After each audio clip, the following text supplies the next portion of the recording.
فاسألوا أهل الذكر إن كنتم لا تعلمون। আসসালামু আলাইকুম রহমতুল্লাহি ওয়া বারাকাতুহু। একবার প্রশ্ন করেছেন যে হায়েজের সর্বোচ্চ সীমা কতদিন, এর সর্বোচ্চ সীমা কতদিন, এটা তিনি জানতে চেয়েছেন। জবাবে বলবো যে হায়েজের সর্বনিম্ন এবং সর্বোচ্চ সীমারেখা নেই। হায়েজের সর্বনিম্ন এবং সর্বোচ্চ সীমারেখা নেই, বরং এটা প্রত্যেকটা মহিলার তার নিয়মের উপর নির্ভর করে। একজন মহিলার যদি নিয়মিত 7 দিন হায়েজ হয় তাহলে 7 দিনই তার হায়েজ। একজন মহিলার যদি নিয়মিত 10 দিন হয় তাহলে তার 10 দিনই হায়েজ।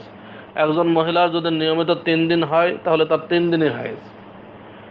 প্রত্যেকটি মহিলা তার নিজের নিয়মের উপর করবে, ব্যাসেস করবে।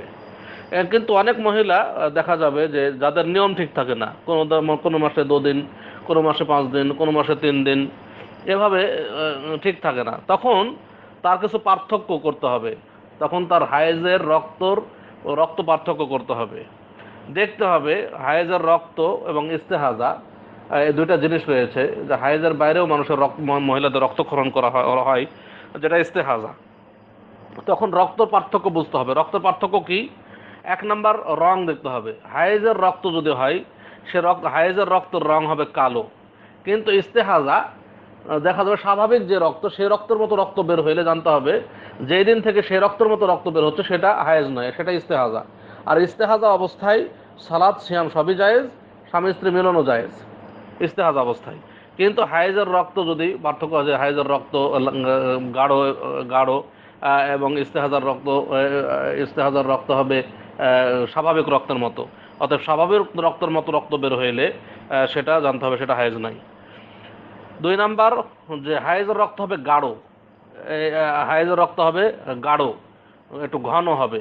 আর ইস্তেহাজার রক্ত হবে পাতলা, যেটা স্বাভাবিক রক্ত। স্বাভাবিক রক্ত পাতলা হয়, কিন্তু হায়েজের রক্ত হবে গাঢ়।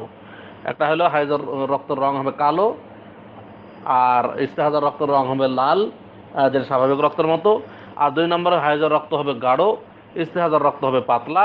3 নাম্বার হইল হায়েজের রক্তের দুর্গন্ধ হবে। হায়েজের রক্ত দুর্গন্ধযুক্ত হবে, আর স্বাভাবিক রক্ত তো এই ধরনের দুর্গন্ধযুক্ত নয়।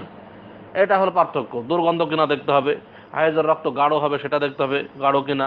হায়েজের রক্তের রং কালো হবে সেটা দেখতে হবে। আরেকটা জিনিস, হায়েজের রক্ত জমাটবদ্ধ হবে না। হায়েজের রক্ত বাইরের, এমনি স্বাভাবিক রক্ত বাইরে বের হইলে জমাটবদ্ধ হয়ে যায়, কিন্তু হায়েজের রক্ত বাইরে বের হইলে জমাটবদ্ধ হবে না, কারণ ভিতরে জমাটবদ্ধই থাকে। এই জন্য জমাটবদ্ধ, সেটা গলে বের হয়, এই জন্য বাইরে এসে আর জমাটবদ্ধ হয় না।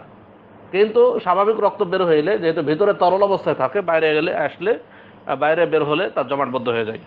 অতএব যদি দেখেন যে রক্তের রং কালো, গাঢ়, দুর্গন্ধ এবং বাইরে বের হয়ে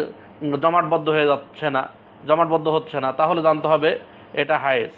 আর যদি মনে করেন দেখেন যে হায়েজের রক্ত লাল, যে রক্ত বের হচ্ছে সেই রক্ত লাল বা পাতলা স্বাভাবিক রক্তের মতো, যেটা দুর্গন্ধযুক্তও নয় এবং বাইরে বের হলে যে জমাট বেঁধে যাচ্ছে, তাহলে জানতে হবে সেটা হায়েজ নয়, সেটা ইস্তেহাজা। এবং ইস্তেহাজা অবস্থায় সালাত সিয়াম সবে আদায় করতে হবে। এর অনেক মাসলা মাসাইল রয়েছে। স্বাভাবিকভাবে যতটুকু বললাম এতটুকু পার্থক্য করবেন আর কি, স্বাভাবিকভাবে এটাই করতে হবে। আশা করি উত্তর বুঝতে পেরেছেন। আসসালামু আলাইকুম রহমতুল্লাহি ওয়া বারাকাতুহু।